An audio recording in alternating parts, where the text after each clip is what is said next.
वज़ीर दिफा ख्वाजा आसिफ कहते हैं कि आज सानहा 9 मई के 25 मुल्ज़मान को सजाएं सुनाई गई हैं। अहम खबर आपको दे रहे हैं। वज़ीर दिफा ख्वाजा आसिफ ने 9 मई के 25 मुजरमान की सजाओं पर अपने रद्द-ए-अमल में कहा कि आज सानहा 9 मई के 25 मुजरमान को मुल्ज़मों को सजाएं सुनाई गई हैं। उन्होंने कहा कि होना तो चाहिए था कि अमेरिका और बरतानिया की तरह फौरी इंसाफ होता।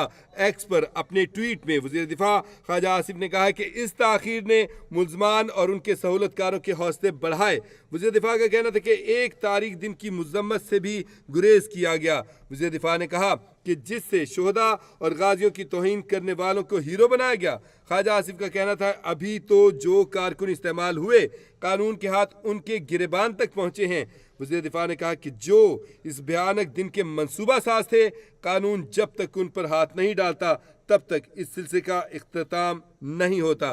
वज़ीर दिफा ख्वाजा आसिफ ने एक्स पर अपने ट्वीट में कहा कि ऐसे अनासिर के हौसले वतन दुश्मन बढ़ाते रहेंगे। वज़ीर दिफा ख्वाजा आसिफ कहते हैं कि आज साना 9 मई के 25 मुल्ज़मान को सजाएं सुनाई गई हैं। उन्होंने कहा कि होना तो चाहिए था कि अमेरिका और बरतानिया की तरह फौरी इंसाफ होता।